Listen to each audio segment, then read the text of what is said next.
Halo sahabat KBS TV, jumpa lagi bersama kami di KBS TV, channel belajar bahasa Inggris sederhana dan mudah.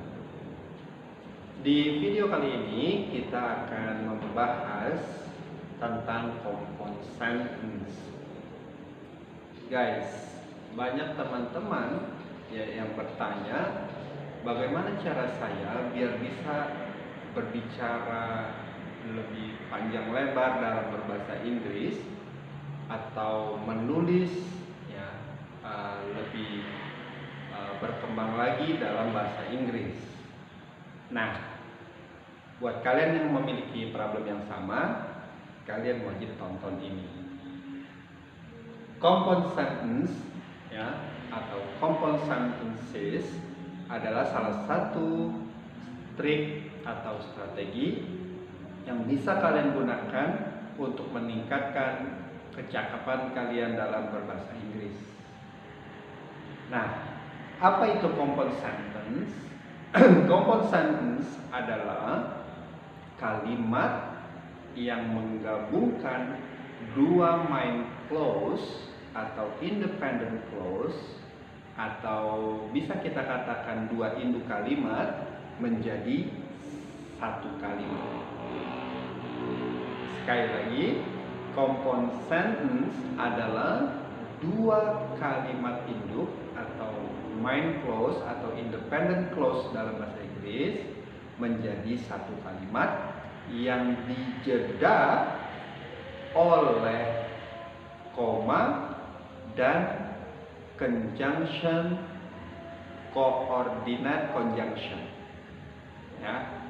atau compound conjunction. Oke guys, jadi induk kalimat dikasih koma, kemudian kita letakkan salah satu kata penghubung atau conjunction, dan kemudian diikuti lagi dengan kalimat. Baru kita beri tanda titik sebagai salah satu tanda bahwa itu adalah kalimat. Baik guys, definisi sudah kita bahas. Nah, pertanyaannya adalah coordinate conjunction atau compound conjunction ini apa saja jenisnya? Nah, itu adalah pertanyaan mendasar yang harus kita jawab dan kemudian pahami dengan baik. Untuk anggotanya di sini saya sudah berikan ada 7 guys sengaja saya kasih gambar biar teman-teman bisa lebih mudah mengingat. Oke, apa saja anggotanya? Di sini ada for, ada nor, ada and, nor, but, or, yet, dan so. Aduh, banyak banget. Nah, mungkin sebagian kalian ada yang berpikir demikian. Tenang, namanya juga channel belajar bahasa Inggris sederhana dan mudah. Kalau tidak ada solusi, kita tidak akan buat video ini. Baik guys, kalau teman-teman memang merasa sulit menghafal kata demi kata terkait dengan kata penghubung atau conjunction ini, ada guys triknya. Kita bisa menggunakan akronim. Kita sikat saja dia dengan fun boys. Jadi kita ambil inisialnya untuk membantu kita mengingat anggota dari compound sentence, compound conjunction atau coordinate conjunction. Fun boys. Oke? Nah, just for make sure guys ada baiknya saya rasa saya singgung juga arti dari masing-masing kata dan kemudian lanjut ke fungsinya agar teman-teman bisa menggunakannya dengan tepat dan cepat. Baik, for adalah salah satu kata yang tidak asing lagi mungkin buat teman-teman. Tapi untuk makna hati-hati guys. Ya, for umumnya kita artikan untuk. Itu betul. Kalau for kedudukannya sebagai preposition atau kata depan, tapi tidak untuk posisinya sebagai conjunction. Kalau posisinya sebagai conjunction, for ini bermakna karena atau because. Oke? Perlu saya tulis? Baik. Sepertinya ada tidak salah kalau saya tulis ya. Karena. Nah, kemudian yang kedua and. Tidak asing lagi pastikan dan. Oke, dan. Kemudian nor. Ya, mungkin buat teman-teman yang masih ada di level dasar, jarang kalian dengar conjunction nor. Namun, ya nor ini memang salah satu anggota dari komponen conjunction yang artinya dan tidak.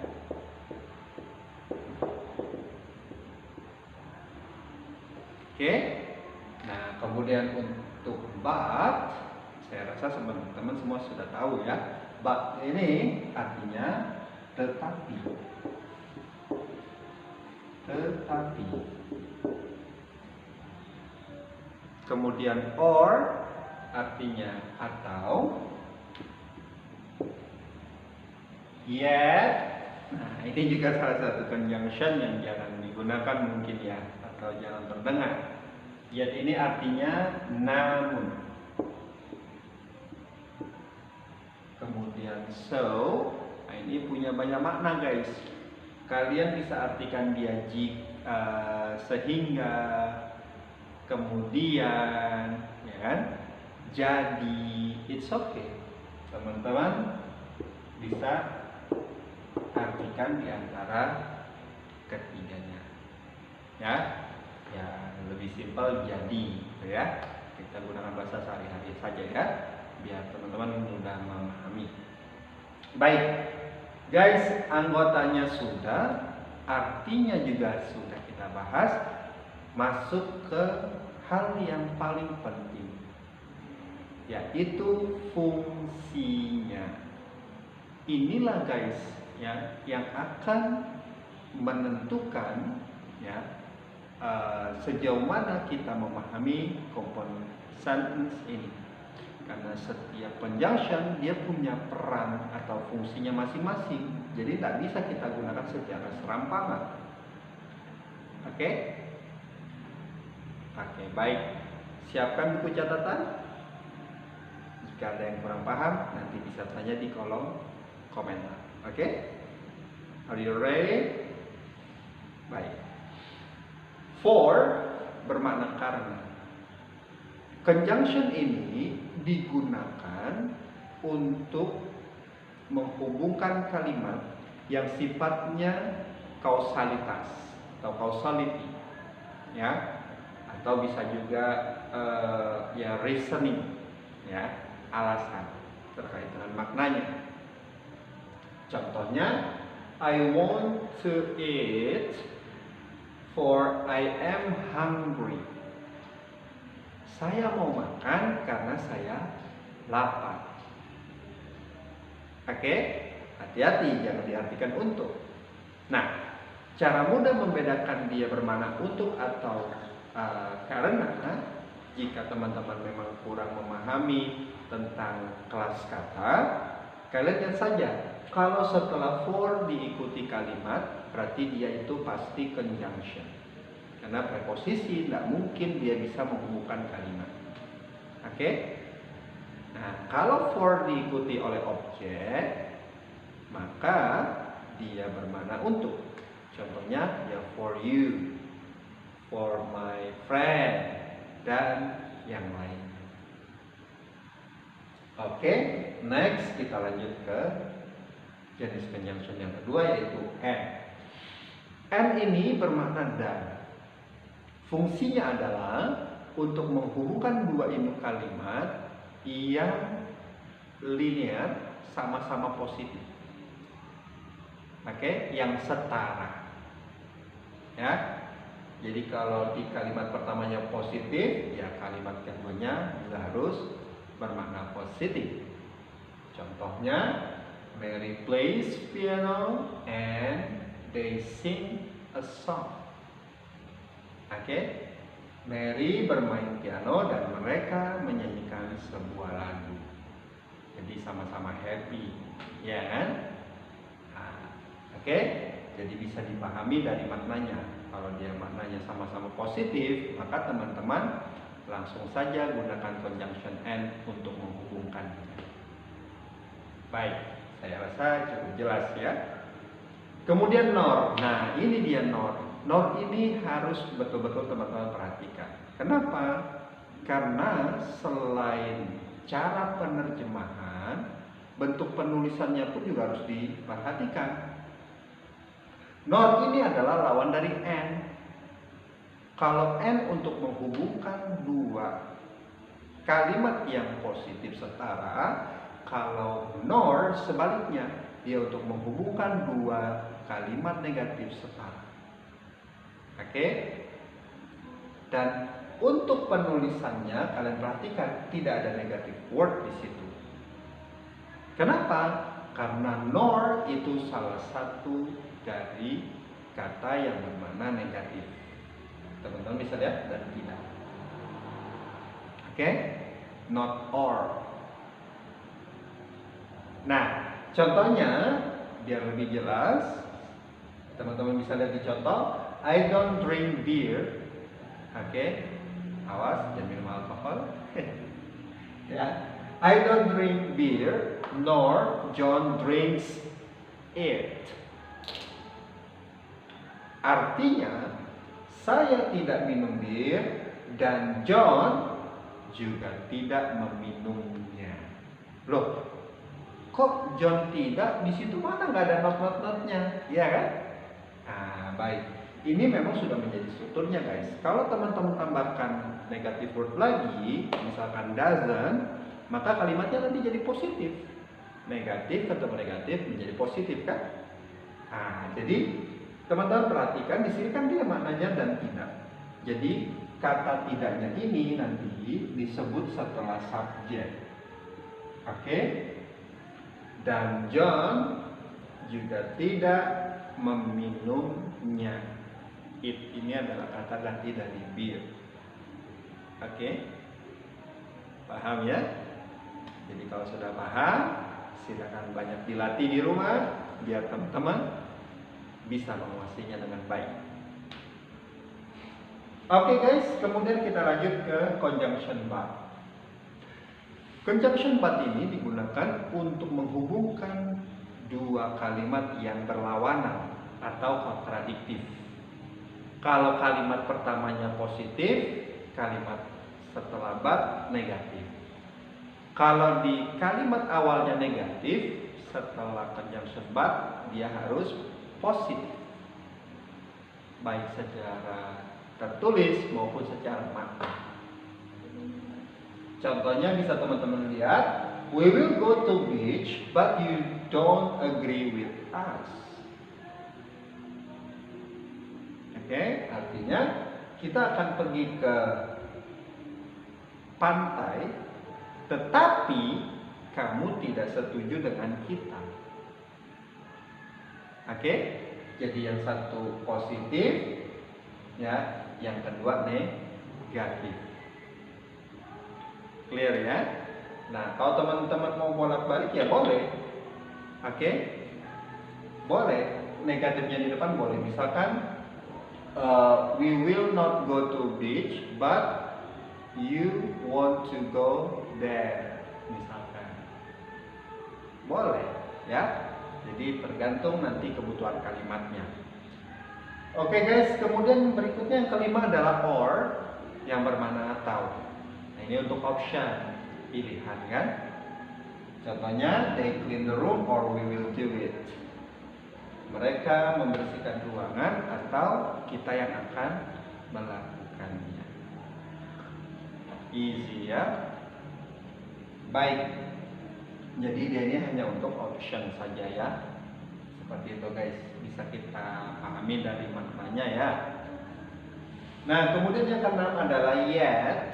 Yet ini bermakna namun. Apa fungsinya? Nah, yet ini fungsinya adalah untuk menghubungkan kalimat yang sifatnya unexpected result. Jadi antara harapan dengan kenyataan tidak berbanding lurus atau berlawanan. Jadi mirip-mirip hebat ya. Tapi ini berkaitan dengan hal-hal yang tidak sesuai harapan. Contohnya apa? Misalkan, I studied hard last night, yet I couldn't pass the test. Kasihan gitu. Mudah-mudahan kita tidak begitu ya.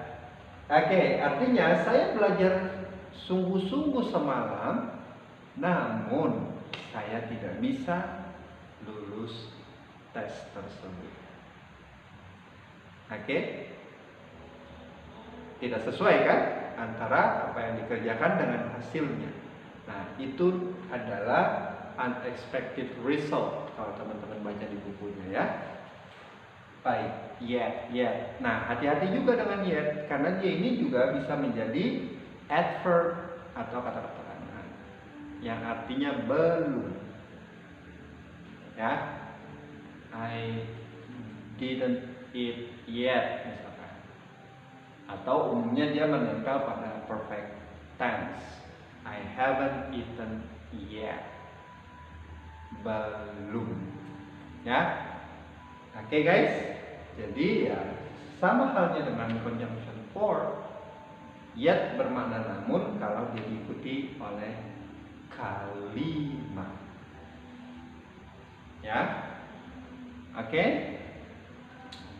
So, buat yang terakhir ini adalah so yang ketujuh ya. Artinya bisa jadi, sehingga, maka, it's okay. Terserah nanti teman-teman ya kebutuhan kalimat seperti apa dan bagaimana cara menerjemahkannya yang menurut kalian itu lebih enak ya. Nah, di sini saya berikan contoh, they can speak English well, so they might work abroad. Mereka bisa berbicara bahasa Inggris dengan baik, jadi, maka, sehingga, nah, mereka mungkin ya bekerja di luar negeri. Oke? Ada yang kurang dipahami? Yuk kita diskusikan nanti di kolom komentar. Dan buat teman-teman juga yang mungkin punya salah satu persoalan dalam bahasa Inggris yang belum terjawab dan ingin sharing-sharing dengan kita, tulis saja di kolom komentar kira-kira apa topik yang harus kita bahas berikutnya ya, karena memang channel ini kita buat ya untuk berbagi ya dan memanfaatkan keilmuan agar ini bisa berkembang dengan luas. Dan harapannya ya, kita di Indonesia sudah tidak ada problem lagi tentang bagaimana cara belajar bahasa Inggris atau bahasa ya kita fokusnya di bahasa Inggris ya, bahasa Inggris ya dengan mudah. Oke. Baik. Buat teman-teman yang memang sudah subscribe, kami ucapkan banyak-banyak terima kasih. Ya, tidak bosan-bosannya kami ucapkan karena tanpa dukungan teman-teman, channel ini tidak akan mungkin bisa berkembang. Dan yang belum subscribe jangan mau ketinggalan. Ya, terutama teman-teman yang memang punya ketertarikan untuk belajar bahasa Inggris ya lebih jauh, agar notifikasi ya kami dari YouTube ke akun kalian bisa selalu muncul saat video-video baru kita upload. Oke guys, dan buat teman-teman yang mau kursus bahasa Inggris ya baik online maupun offline, bisa langsung hubungi saja admin kami di kolom deskripsi. Dan kesimpulan dari video kita kali ini adalah compound sentence adalah kalimat yang gabungan antara dua induk kalimat menjadi satu kalimat yang dijeda oleh koma dan coordinate conjunction. Oke, menjadi satu kalimat. Dan anggota dari coordinate conjunction adalah fun boys, yaitu for, and, nor, but, or, yet, dan so. Oke, saya rasa cukup jelas. Terima kasih yang sudah menyimak sampai habis. Mohon maaf jika ada yang kurang berkenan. Ya, salam KBS TV, channel belajar bahasa Inggris sederhana dan mudah. Saya pamit undur diri. Assalamualaikum warahmatullahi wabarakatuh.